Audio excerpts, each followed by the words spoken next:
Salam sejahtera Malaysia, tuan-tuan dan puan-puan yang dihormati sekalian. Seperti yang sudah dijangka, seperti yang sudah diketahui, akan ada banyak lagi pendedahan. Ini saya kongsikan satu lagi pendedahan terbaru selepas kapal perang tentera laut Diraja Malaysia yang masih sampai sekarang menjadi persoalan ke manakah kapal-kapal itu berada. Dan wang 6 bilion itu sudah diguna untuk apa? Sekarang hanya 44% saja yang selesai dengan kapal yang terbaik. Yang hampir separuh pun tak selesai kalau 44%. Dan terbaru ini tuan-tuan dan puan-puan. Selepas LCS, belum selesai LCS, sekarang tuan-tuan dan puan-puan, ada satu lagi isu terbaru lebih dahsyat juga mengenai dengan keselamatan negara Malaysia. Kapal OPV APMM pula kini menjadi tumpuan seluruh Malaysia. Kapal OPV APMM, mari saya kongsikan kepada kamu. Ketika isu kapal tempur pesisir pantai dikenali sebagai LCS milik Tentera Laut Diraja Malaysia masih hangat diperkatakan dibahas sehingga sekarang, kelewatan penyerahan kapal perendah luar pesisir pula, iaitu OPV. Ini milik Agensi Penguatkuasaan Maritim Malaysia atau dikenali sebagai APMM, salah orang kata maritim. Kini itu pula menimbulkan kebimbangan umum. Projek ini juga berdepan masalah serupa.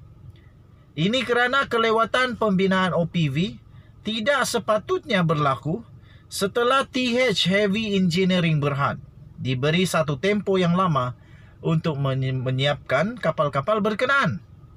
Pada masa yang sama tuan-tuan dan puan-puan, ia juga mencetuskan persoalan mengapa projek yang berskala besar seperti itu dianugerahkan kepada sebuah syarikat yang berhadapan dengan masalah kewangan.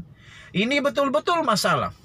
Kalau betul syarikat itu ada masalah kewangan, kenapa projek berskala besar, projek mega besar macam begini diserahkan kepada company yang ada masalah kewangan?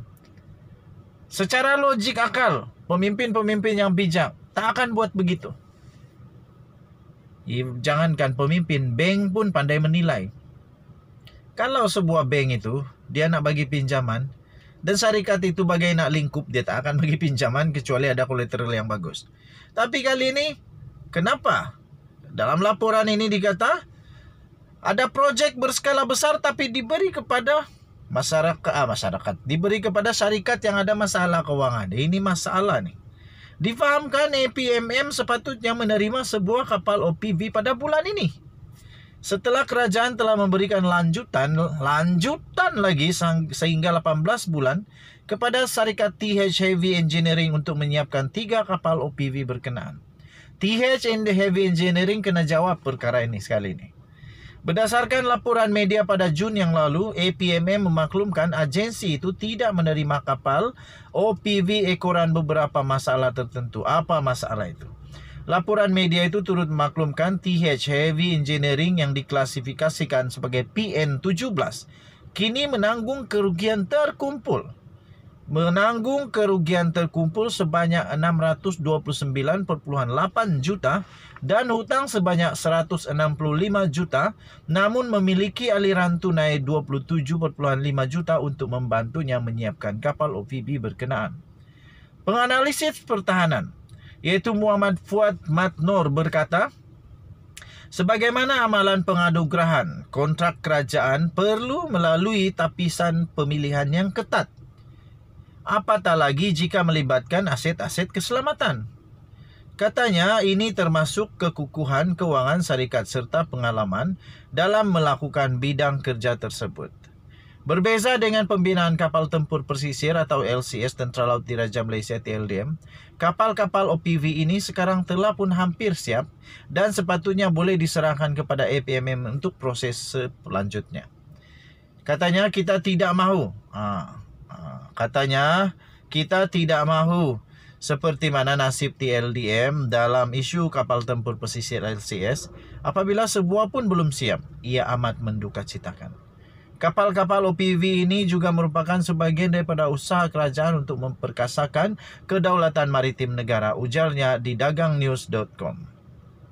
Mengulas lebih lanjut, kata Muhammad Fuad, masalah-masalah yang menyebabkan kelewatan pembinaan perlu disiasat oleh kerajaan, khususnya Kementerian Kewangan, demi wang awam yang dibelanjakan serta kepentingan negara. Tegasnya, isu pembelian kelengkapan keselamatan seperti kapal OPV ini juga bukan sesuatu yang perlu disembunyikan kerana rakyat berhak untuk diberitahu. APMM amat memerlukan OPV kerana kapal ini besar dan boleh berlayar untuk jangka masa yang lebih lama kerana fungsinya sebagai kapal induk kepada kapal kecil yang lain, katanya lagi. Ujarnya, kehadiran kapal-kapal OPV di perairan negara kelak akan menghindar anasir-anasir luar yang cuba menceroboh, katanya dalam kenyataan itu. Denyut nadi suara rakyat bergema di channel ini. Tuan-tuan dan puan-puan yang dihormati sekalian, kita berharap semoga kapal OPV ini tidak akan menjadi seperti kapal TLDM itu, LCS. Tapi syukurlah, kerana menurut laporan sebentar tadi, kapal ini sudah hampir selesai. At least hampir selesai. Tapi persoalan-persoalan yang telah ditimbulkan sebentar tadi yang mengejutkan adalah kenapa syarikat yang bermasalah itu yang dianugerahkan pula. Nasib baik dia boleh selesaikan. Kalau tak boleh selesai, masalah lagi. Kamu boleh baca ini di astroawani.com. Diterbitkan di astroawani.com sebenarnya pada 11 Ogos lagi. Dah lama benda ni, tapi barulah kita tahu. Astro Awani, kamu boleh type, selepas LCS, kini status kapal OPV APMM pula jadi tanda tanya. Okey, so pada saya semua perkara ini amat penting kerana keselamatan negara, melibatkan keselamatan negara. Sekali lagi, kita tak boleh ambil enteng, tak bolehlah ambil tak serius perkara ini. Sebab perkara ini amat bahaya bagi negara kita. Dan agak memalukanlah kalau negara Malaysia pasal keselamatan pun boleh juga kena pusing-pusing. Apalagi kalau yang tiada kena mengena dengan keselamatan, lagilah orang tak takut nak pusing-pusing. Lepas itu, natijah dia, consequence dia, of course lah. Kalau saya seorang investor, kalau saya seorang yang mau invest, saya akan lihat semua itu untuk membuat pertimbangan sama ada saya berani atau tidak untuk invest. Bahayalah kalau macam begitu kan. Denyut nadi suara rakyat bergema di channel ini. Kita jumpa lagi. Bye-bye.